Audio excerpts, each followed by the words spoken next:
예루살렘 성벽 재건 공사가 52일 만에 끝이 났습니다. 다 허물어졌던 성벽이 다시 튼튼하게 세워졌습니다. 이스라엘 민족을 회복시키기 위한 하드웨어가 갖추어졌습니다. 그러자 느헤미야는 사람들을 키우는 작업에 돌입합니다. 중간 지도자들을 세워서 이스라엘 백성들을 믿음의 사람으로 키워내기 위한 시스템을 구축합니다. 그것은 이스라엘 민족을 회복시키기 위한 소프트웨어에 해당되는 셈입니다. 하드웨어, 소프트웨어가 다 갖추어졌으니까 그러면 이제 이스라엘의 회복은 끝이 난 것입니까? 아니지요. 영적인 부흥이 있어야 합니다. 잠자던 영혼들이 깨어나는 심령의 대부흥이 있어야 합니다. 아무리 하드웨어, 소프트웨어가 다 갖추어졌다 하더라도 이 영적인 부흥이 없으면 그건 진정한 회복이라고 할 수 없습니다. 영적인 부흥을 통해서 하나님과의 관계가 획기적으로 변하고 또 성령으로 충만해져야 합니다. 오늘 우리가 읽은 이 8장은 바로 이스라엘의 부흥을 보여줍니다. 그 당시에 이스라엘 백성들에게 일어났던 놀라운 부흥을 생생하게 소개해 주고 있습니다. 우리도 다 부흥을 사모하지요. 우리 교회를 부흥시켜 주십시오. 하나님, 우리 한국교회를 부흥시켜 주세요. 우리도 부흥을 사모하면서 기도합니다. LA에 있는 탈봇 신학교 정문에는 부흥을 위해서 기도하라 하는 글귀가 새겨져 있습니다. Pray for revival 하는 그 글귀를 볼 때마다 학생들 마음이 뭉클해진다고 합니다. 그런데 그렇게 부흥을 사모하면서도 뭐가 부흥인가 물어보면 대답하기가 쉽지가 않습니다. 그래서 오늘 말씀을 우리가 잘 봐야 되겠습니다. 무엇이 부흥인가? 첫째는 우리 심령 속에 말씀이 살아 역사하는 것입니다. 자, 1절을 보십시오. 이스라엘 자손이 자기들의 성읍에 거주하였더니 7째 달에 이르러 모든 백성이 일제히 수문 앞 광장에 모여 학사 에스라에게 여호와께서 이스라엘에게 명령하신 모세의 율법책을 가져오기를 청하매, 온 이스라엘 백성들이 수문 앞 광장에 운집했습니다. 마치 우리 7, 80년대 빌리그램 전도 집회할 때에 여의도 광장에 수십만 신자들이 운집해 있던 그것을 생각해 보면 되겠습니다. 이스라엘 백성들도 수문 앞 광장을 가득 메우도록 사람들이 가득 찼습니다. 3절에는 수문 앞 광장에서 새벽부터 정오까지 남자나 여자나 알아들을 만한 모든 사람 앞에서 읽음에 뭇 백성이 그 율법책에 귀를 기울였는데, 새벽부터 정오까지 무려 6시간 동안을 말씀을 강론했다는 것입니다. 백성들이 그 6시간 동안을 꼼짝도 않고 말씀을 듣는데 그냥 듣는 것이 아니라 귀를 기울였다고 했습니다. 귀를 기울였다 하는 말 히브리어는 헤루트라는 단어인데 정교하게 조각하는 것을 의미합니다. 그 백성들이 말씀이 가슴에 와서 부딪힐 때마다 마치 자기 마음판에 조각이라도 하듯이 그 말씀을 깊이 아로새겼다는 것입니다. 그리고 9절 보면 백성이 율법의 말씀을 듣고 다 우는지라 했습니다. 그 광경을 한번 상상을 해보십시오. 광장을 가득 메운 수많은 백성들이 다 귀를 기울여서 하나님의 말씀을 듣습니다. 마치 목마른 사슴이 시냇물을 찾아서 헐떡임같이 백성들이 영혼의 갈증을 견딜 수 없어서 간절한 마음으로 말씀을 받습니다. 말씀이 가슴에 와서 부딪히면 아멘, 아멘 하면서 가슴 깊이 아로새깁니다. 그러다가 감격에 겨워서 여기서도 훌쩍이고 저기서도 훌쩍이고 눈물 바다가 되었다는 것입니다. 그 순간은 오직 말씀밖에는 없습니다. 말씀만이 힘이고 말씀만이 생명이고 말씀이 행복이었습니다. 그들 가운데 말씀이 살아 역사하는 것입니다. 그것이 부흥입니다. 한국교회도 초창기에는 부흥회를 했다 하면 한 주간 내내 계속했습니다. 일주일 내내 새벽에도 말씀 강론하고 낮에는 성경 공부하고 밤에는 또 말씀 강론하고 내내 계속했습니다. 그래서 그때는 부흥회라고 하지 않고 사경회라고 했습니다. 조사하다 할 때의 사자 경전경 사경회, 말씀을 샅샅이 훑는 그런 집회였습니다. 그 말씀 사경회를 찾아서 사람들이 50리, 40리, 50리 밖에서 모여들었습니다. 머리에는 한 주간 내내 자기가 먹을 그 쌀을 이고 그리고 한나절을 걸어서 말씀 사경회 현장을 찾아왔습니다. 그렇게 말씀을 사모했습니다. 그때가 한국 교회의 놀라운 부흥의 시기였습니다. 사도행전을 읽어보면 교인들 숫자가 늘어나는 것을 부흥이라고 하지 않았습니다. 숫자가 많아져서 대형 교회를 이룰 때 부흥했다 그러지 않았습니다. 말씀이 살아 역사할 때, 말씀이 흥왕할 때, 그때를 부흥이라고 했습니다. 사도행전 12장 24절에도 하나님의 말씀은 흥왕하여 더하더라. 19장 20절에도 이와 같이 주의 말씀이 힘이 있어 흥왕하여 세력을 얻으니라. 말씀이 흥왕해지는 것이 부흥입니다. 그래서 여러분 부흥을 사모하십니까? 말씀으로 충만해지기를 위해서 기도해야 됩니다. 적극적 사고방식으로 유명한 노만 빈센트 필 목사님이 한 번은 어느 회사를 방문하게 됐습니다. 그 회사 사장이 자기 교회 집사입니다. 사장이 회사를 쭉 구경을 시켜주는데 한눈에 봐도 활기차게 성장하는 회사인 것을 알 수 있었습니다. 맨 마지막에 사장실에 들어갔는데 집기며 인테리어며 다 으리으리한데, 그런데 유독 책상 위에 놓여있는 그 성경책은 낡고 때 묻은 오래된 성경이었습니다. 그래서 빈센트 필 목사님이 한마디를 했습니다. 집사님, 딴 건 다 인류인데 저 성경책은 좀 오래됐군요. 그랬더니 사장이 이렇게 대답을 했습니다. 목사님, 이 성경이야말로 제가 가장 아끼는 자산 1호입니다. 이 성경을 펼 때마다 하나님은 저에게 놀라운 영감과 아이디어를 주십니다. 때로는 사업이 위기를 당하여 절망할 때에도 저를 붙들어 준 것은 이 성경입니다. 불안하고 답답한 순간을 만날 때도 제게 용기와 소망을 준 것도 바로 이 성경입니다. 우리 회사를 일으켜 세운 1등 공신이 이 성경이고 우리 회사에서 제일 최첨단 핵심 시설이 바로 이 성경입니다. 그 사장님 마음속에 말씀이 살아있었던 것이죠. 여러분, 하나님의 말씀을 가까이 하시기를 바랍니다. 아침마다 큐티를 통해서 하루를 살아갈 힘을 얻으셔야 됩니다.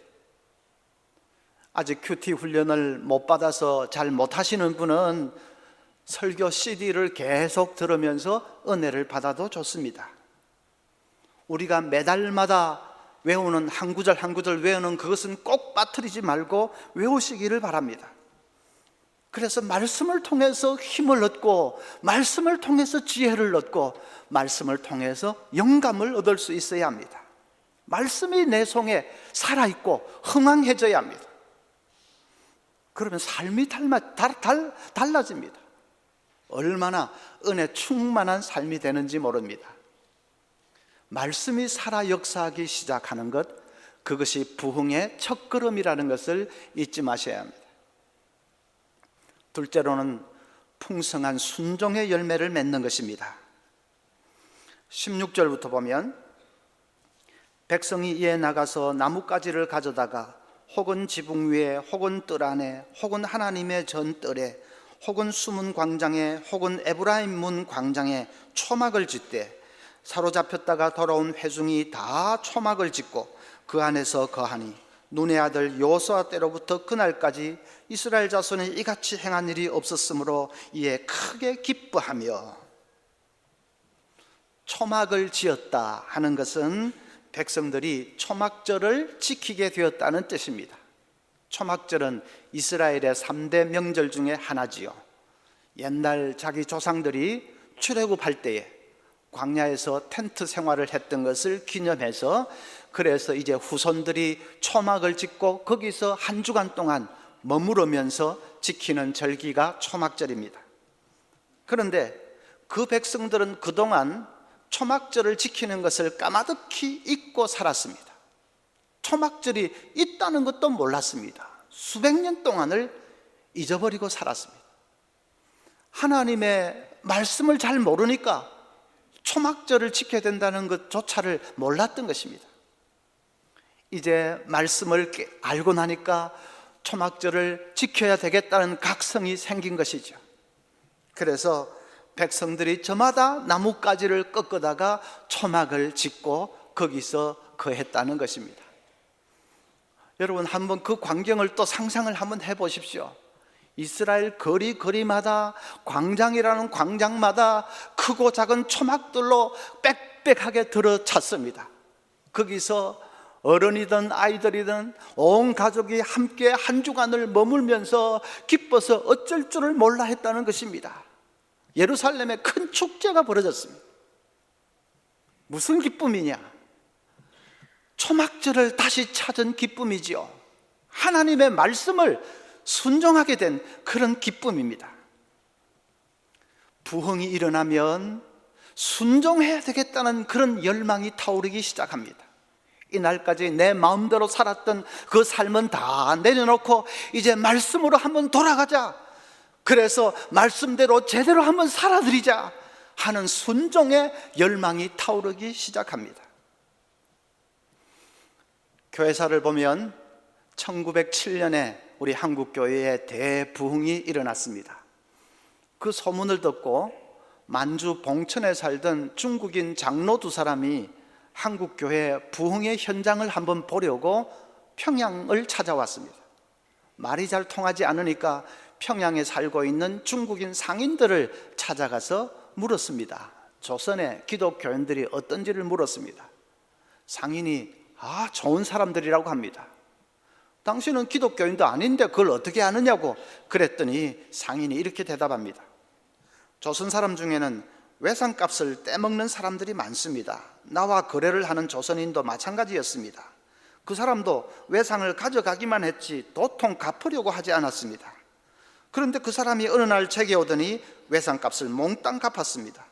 너무나 뜻밖이어서 갑자기 왜 이러냐고 했더니 그 사람이 전에는 자기가 예수님을 몰라서 그랬지만은 이제는 예수 믿는 신자가 되었기 때문에 전처럼 살면 안 된다고 하면서 외상값을 전부 갚았습니다. 저는 교회에 대해서는 하나도 모르지만 그것만 보아도 조선의 교회는 참 좋은 교회인 것 같습니다. 여러분, 그런 얘기만 들어도 1907년의 부흥이 진짜 부흥이었던 것을 짐작할 수 있지요. 부흥에는 언제나 삶의 대대적인 변화가 일어납니다. 순종의 열매가 풍성하게 맺혀지기 시작합니다. 초기 이 로마 제국 시대도 마찬가지였습니다. 로마 제국 시대에 기독교회는 혹독한 핍박을 받았죠. 그런데 그 핍박 가운데서도 신자들은 자선과 구제 활동에 최선을 다했습니다.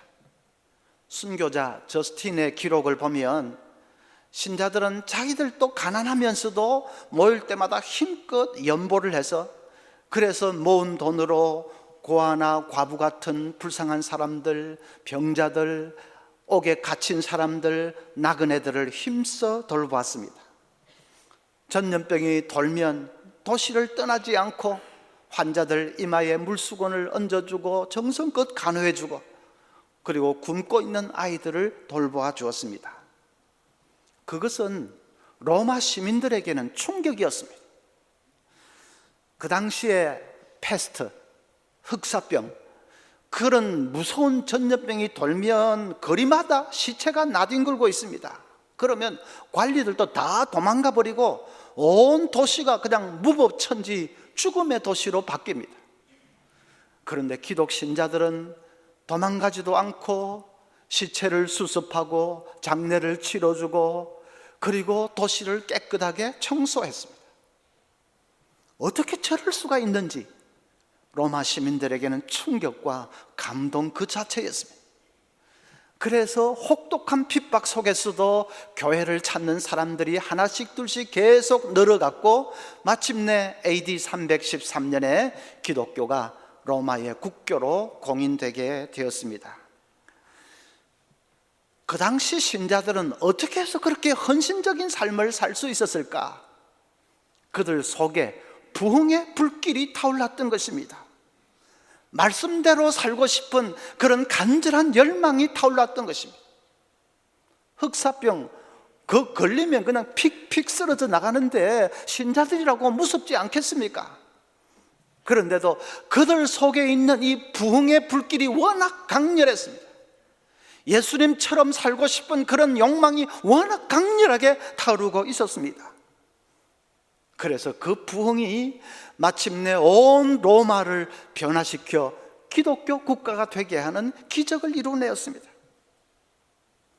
여러분, 우리도 부흥을 사모해야 되지 않겠습니까?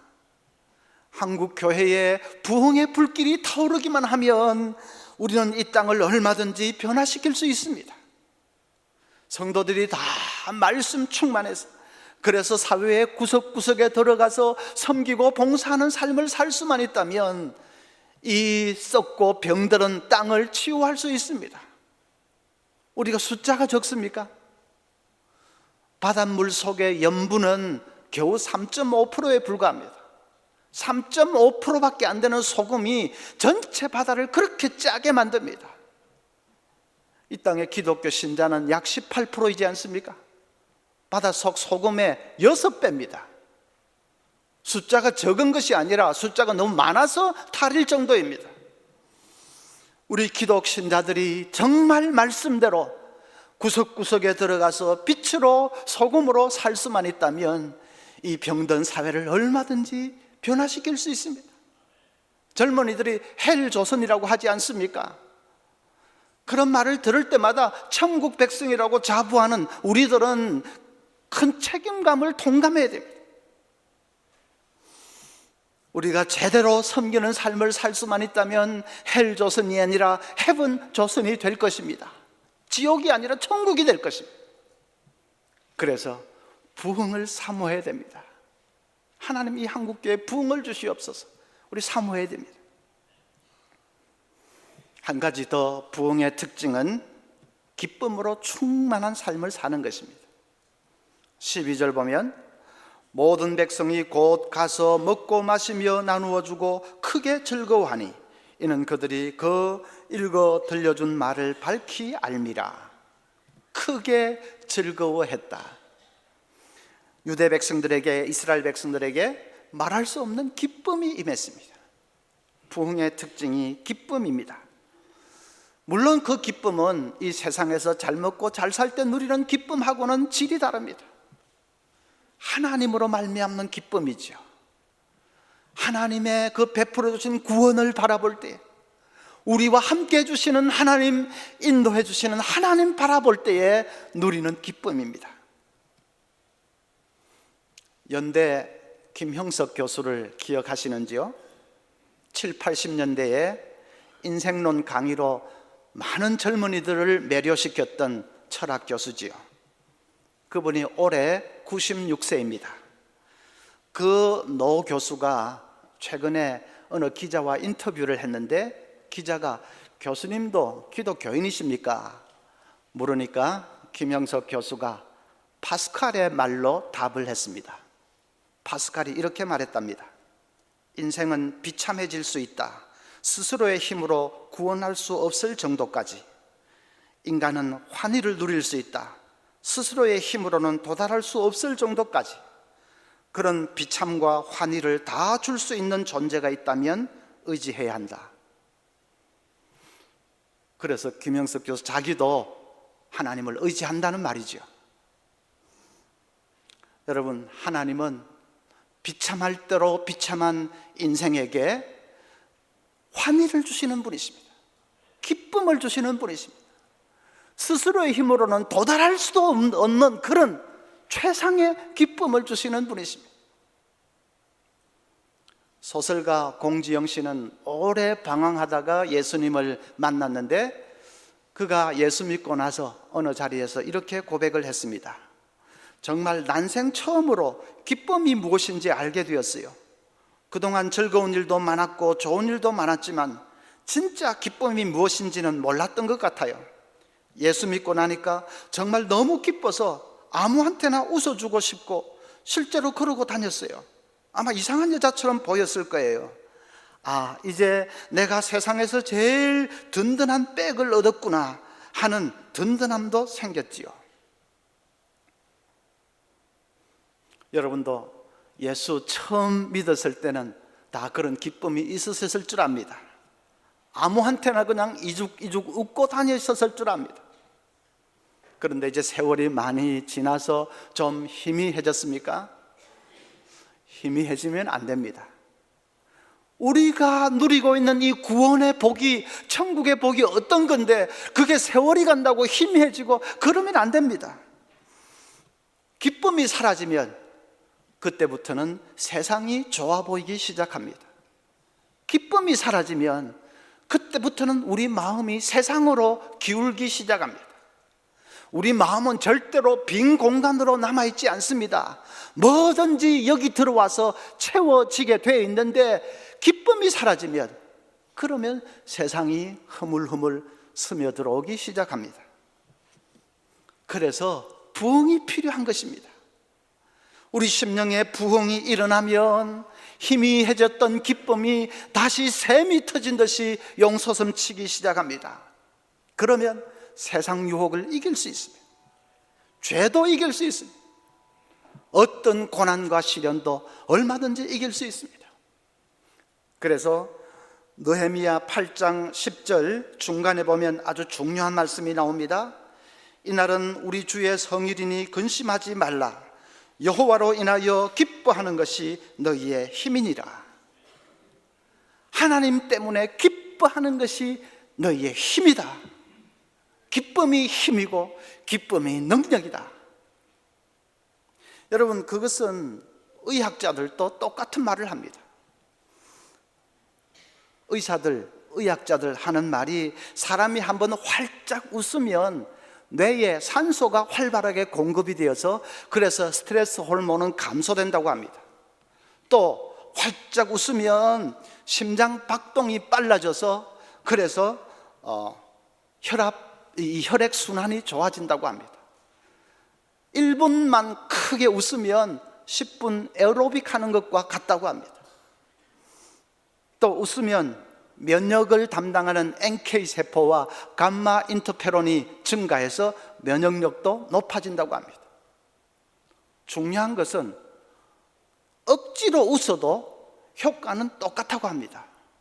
일부러 이렇게 억지로 웃어도 그 웃음이 뇌에 자극을 해서 그래서 긍정적인 효과가 나타나는 것은 비슷하다고 합니다. 의학적으로도 기쁨이 힘이다 하는 것이 증명이 되는 것이죠. 언젠가 미국 캔저스시티의 지방 뉴스에 이런 얘기가 방송이 되었습니다. 엠마 로스버트라는 이 여고생이 수업을 다 마치고 친구와 함께 집으로 귀가하다가 끔찍한 교통사고를 당했습니다.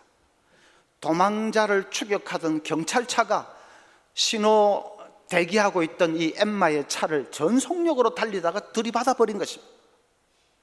엠마는 골반이 산산조각이 났고 횡격막도 찢어졌고 폐에도 심각한 손상을 입었습니다.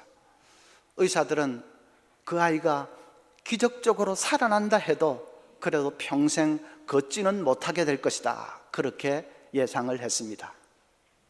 엠마라는 아이는 학교 풋볼팀이 시합을 할 때면 펄쩍펄쩍 뛰면서 응원을 하던 치어리더입니다. 그런 생기발랄한 소녀에게 그런 날벼락도, 무슨 그런 날벼락이 있습니까? 그런데 기적이 일어났습니다. 엠마는 살아났을 뿐 아니라 모두의 예상을 뒤엎고 휠체어에서 나와서 조금씩 걷기를 시작합니다. 더 큰 기적은 병상을 찾아오는 사람들에게 이 아이가 도리어 용기를 심어주는 것입니다. 하는 말 한마디 한마디가 다 긍정적인 말이고 희망에 차 있는 말이고 하니까 병문안을 왔던 사람들이 자기들 다 위안을 받고 돌아가는 것입니다. 저 호주의 닉 부이치치처럼 팔다리 다 없는 닉 부이치치가 전 세계인들에게 희망의 메신저가 된 것처럼 이 엠마 로스버트도 바로 그렇게 희망 전도사가 됐습니다. 그 아이는 어릴 때부터 신앙 교육을 잘 받고 자란 아이였습니다. 늘 부모에게 감사 편지를 쓰는 아이입니다. 감사가 몸에 배어 있는 아이입니다. 그 감사하는 태도가 끔찍한 사고를 당해서도 효력을 발휘한 것입니다. 엠마는 병상에서 고통과 상실감이 엄습해 올 때마다 도리어 크게 웃어버렸다고 합니다. 아무리 화가 나고 고통스러워도 한 1분쯤 웃곤 하면 속이 후련해지고 또 자기가 대견스럽게 여겨지기 시작했습니다. 그 아이가 이렇게 말했습니다. 전 이렇게 살아있잖아요. 정말 죽을 뻔했어요. 그런데 살아있는 것만 해도 감사하지요. 이렇게 살게 된 것은 제가 뭔가 더 할 일이 있기 때문이라고 생각해요. 저는 사람들에게 이렇게 얘기해요. 아무리 화가 나거나 슬픈 일이 있어도 1분만 웃어보라고요. 웃음은 무엇이든 극복할 수 있게 해주거든요. 해보세요. 제가 웃으면 다른 사람들도 저를 보고 웃지요. 그것을 보면 제 기분도 좋아져요. 웃음이 비결이었습니다. 기쁨이, 그것이 그 혹독한 시련을 이겨내게 했습니다. 여러분, 기쁨은 우리를 전진하게 합니다. 기뻐하고 감사하는 사람은 앞으로 나아갈 수 있습니다. 불평하면서 나아간다, 전진한다, 그런 말 들어봤습니까? 불평하면서 앞으로 나아간다, 그렇게 될 수가 없습니다. 불평하면 자꾸 뒤로 후퇴만 하게 되고 자꾸 뒤돌아보고 후회하고 단식하고 뒤돌아보고 서 있죠. 그러나 기뻐하고 감사하는 사람은 미래를 향하여 나아갈 수 있습니다. 말만 이렇게 해서는 안 되겠고 한번 실습을 해보겠습니다. 여러분 한번 활짝 웃어보겠습니다. 활짝, 우리 하나님 생각하면서 활짝 한번 웃어보겠습니다. 아니, 웃으면 보시고 찡그리지 말고요. 예, 이제 소리를 내서 한번 웃어보겠습니다. 우리 좋으신 하나님 생각하면서 한번 크게 소리를 내서 웃겠습니다. 시작. 하하하하. 저도 잘 안 됩니다. 평소에 그렇게 웃으실 수 있어야 됩니다. 말씀드렸죠? 억지로 웃는 것도 효과는 똑같습니다. 우리 내가 좀 멍청해서 자극을 받으면 효과는 똑같습니다. 그런데 억지로 웃는 것은 힘든데, 그래서 우리에게 부흥이 필요합니다. 우리 심령에 부흥이 임하면 억지로 웃는 것이 아니라 그 좋으신 하나님 때문에 마음껏 기뻐하고 웃게 될 것입니다. 근심 걱정이 있으신 분, 가정에 문제가 있으신 분 더 웃으시기 바랍니다. 다 날아가 버릴 것입니다. 우리 한국 교회에 부흥의 불길이 뜨겁게 타오를 수 있도록 여러분 사모하십시다. 이 땅의 성도들이 말씀 충만, 기쁨 충만해서, 그래서 세상 구석구석에 들어가서 섬기고 봉사할 수 있다면 이 병든 세상이 바뀌어질 것입니다. 경제 위기에, 북한 핵 위기에, 생각지도 않은 지진까지 겹쳐서 불안에 떨곤 이 백성들에게 누가 희망을 말할 수 있겠습니까? 교회 외에 누가 그들에게 희망을 전해줄 수 있겠습니까? 하나님, 교회를 통해서 이 민족에게 희망의 새 아침을 주셔서 헬 조선이 변해서 헤븐 조선이 되게 해 주셔서 우리 한국 교회의 부흥의 새바람을 일으켜 주시옵소서. 우리 사모하면서 나아갈 수 있기를 바랍니다.